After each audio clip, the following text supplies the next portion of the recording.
Hi everyone and welcome back. Due to it being such a strange week this week, me shooting in and out doing different things, I thought I'd do a chat video. Where did it all begin back in the mists of time?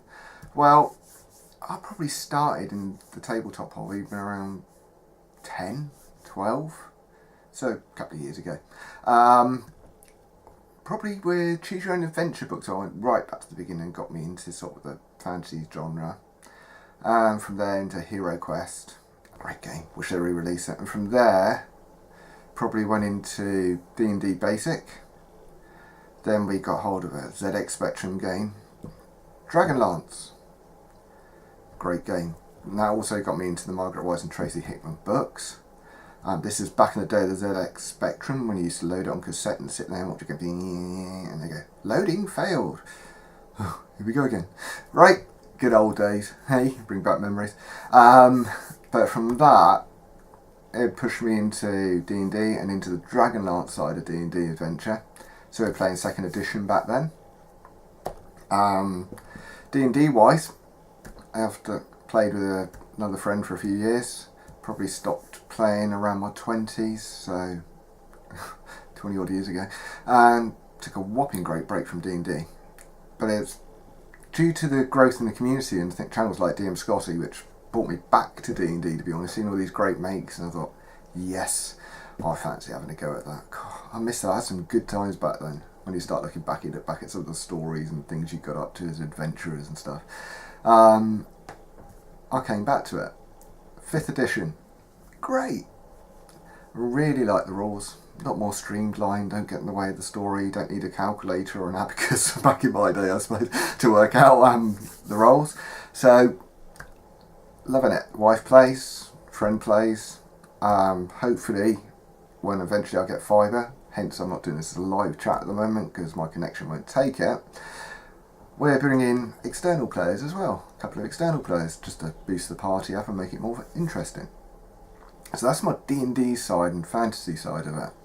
But where did the tabletop start? I suppose Hero Quest, yes, is tabletop board games.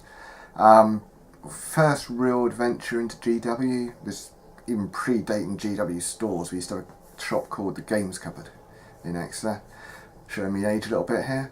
They did all the Ralph the figures, and there's a couple of boxes of great looking kits from Games Workshop.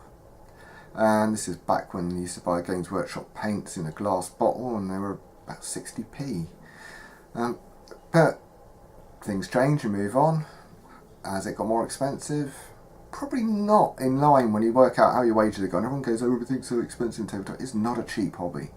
But I think the problem is, especially for us old guys, we look back and think, oh, when I was a kid I used to pay this for that. And you think, hang on, I used to earn a fraction of what I earn now. And as a kid, obviously, you used to have to save your pocket money, so there's a lot of lawn cutting involved in getting a set of figures, I'll tell you. But from there, I sort of moved into GW and started off with Space Marine Epic. That was a great game, played for years, and then they went and changed all the basing and everything else, and sort of faded out of it then. A little bit, still got bits of Epic kicking about, and joined the club in Exeter, this back when it was its old site, and got introduced into loads of games, played a bit of American Civil War, Zulu, so Principles of War rules, Second World War, moved Abteilung, PBI, Crossfire, etc. Some of the Peter Pig rules, great company. So got introduced to that. So I had probably another 8-9 years of gaming there, and then I got married and we had children. Well, just to say, life changes a little bit. Obviously your time changes a lot, there's some other priorities. So from there I moved into board games, mainly due to the space. Obviously I have less space, the children have more space. I don't think that's really changed, to be honest. I just find different places to stash things. So moved into the board gaming side of the hobby and absolutely loved it.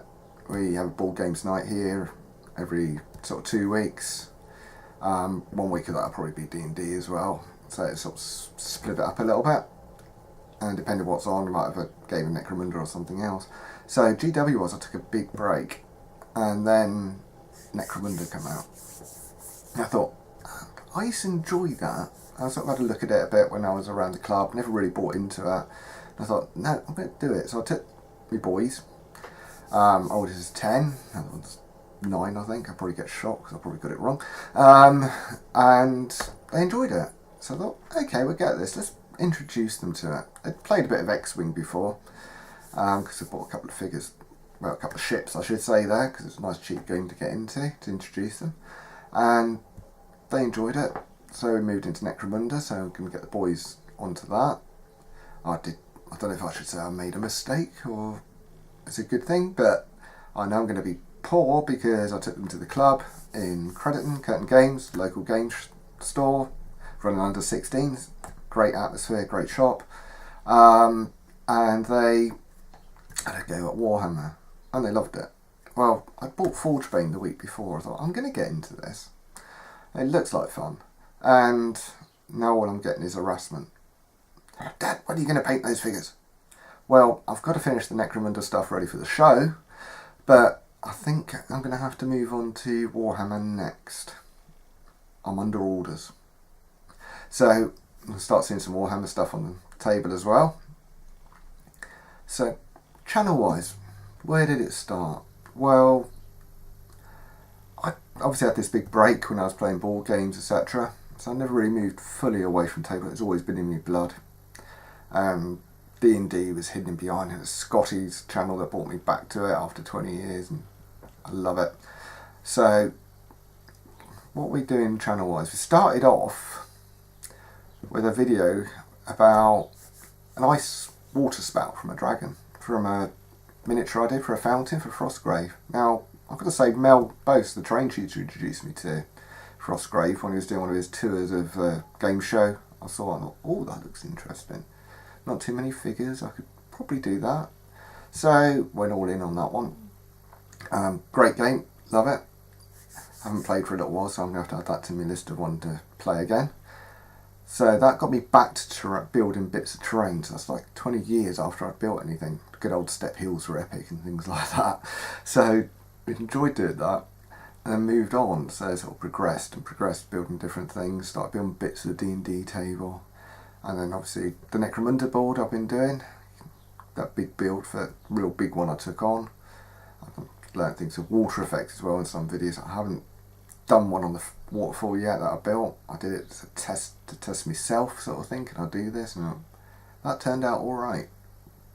So, do I class myself as a gamer? Yes, I enjoy gaming, but I class myself more as a hobbyist. I love the whole side of tabletop. Why? So, why? Let's go back to gaming as such. I was a computer gamer for a long time. I played in Quake 1. I played for Quake World. I played for XPD clans. Went to the LAN Insomnia 1. There you go, that's shown way back when. Great LAN party. And it was social back then, but online gaming sort of become a little bit more nasty. It's a lot more, I don't know, because you've got the protection of the screen or something, and people just say things you shouldn't say.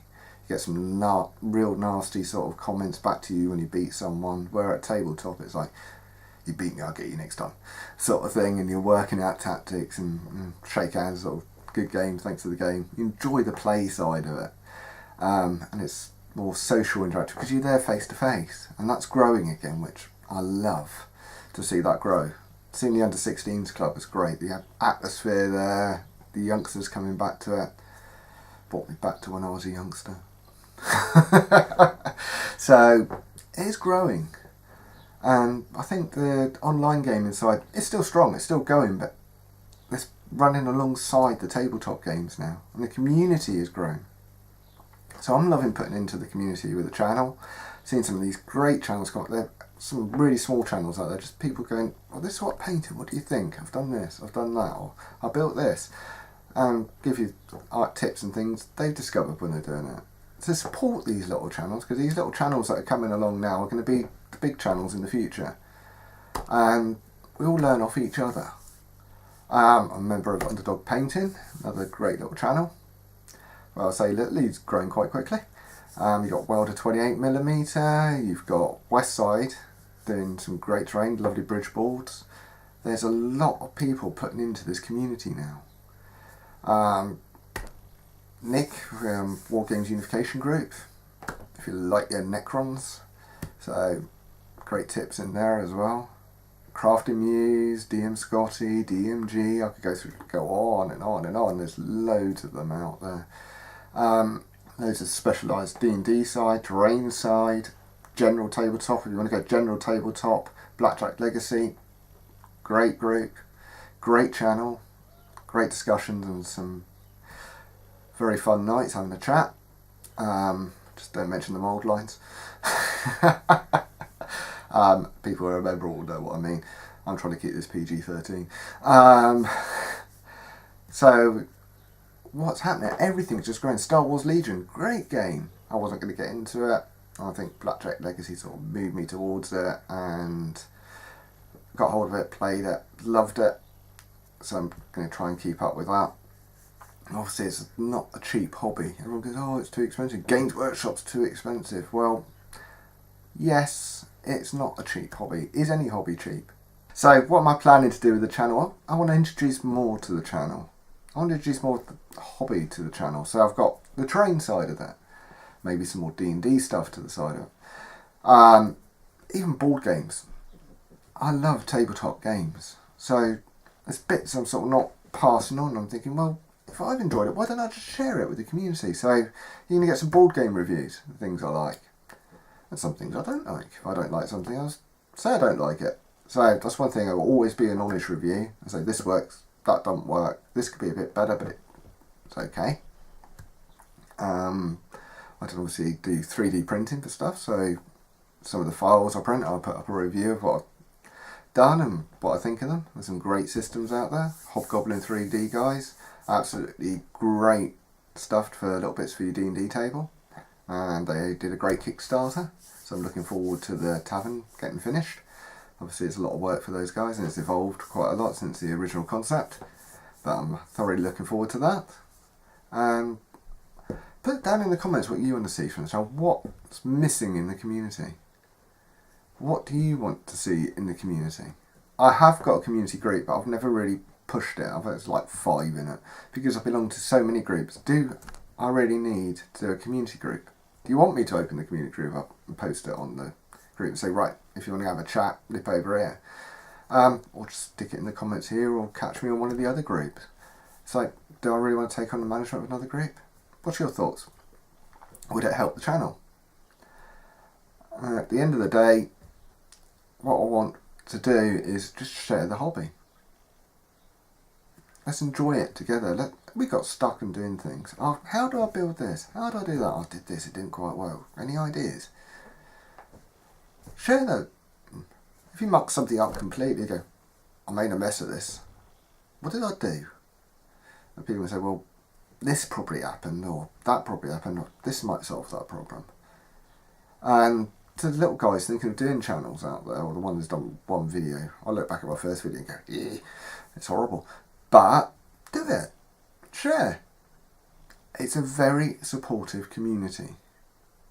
People help each other. That is the great thing about tabletop gaming. Doesn't matter where you come from or anything. It's a community. I think I've waffled enough, really. But any questions or things you want to say, hopefully I'll be doing some live chats once I get connected, so that should be hopefully the next month or so. Fingers crossed. I want to get connected up to a proper broadband that I can just sit and have a chat while I'm doing some painting and stuff. If you like this video, give it a thumbs up. Obviously, comments, ideas, like, share, subscribe, YouTube things, help the channels grow. Share those subs. So you find a channel you like, even if you watch one video and you think, that was interesting, that helped me, drop them a like. If you've got a couple on their videos on their channel, you like, drop them a sub. It all helps. It encourages these people to help build their channels. Yeah, oh, I haven't had many views. Oh, this. It takes time to grow. I've been at this for a couple of years. And I'm not at 1,000 subs. Not yet. I will be eventually. But when I look back at it, the first video I did was to answer a question. Then a big break. Then I did a couple of odd bits here and there, but the children were still at home. So it's only last September, when the children went to school, I started producing more content. And now I'm thinking of getting the children involved in the content. Over the Easter break, I didn't have time to do a video, so I'm thinking over the summer holiday, do I do some gameplay videos with them? Just set the camera. If I'm live streaming, I might just set a live stream up and say, right, we're having a game today. If you want to pop in and have a look at what we're up to, just pop in.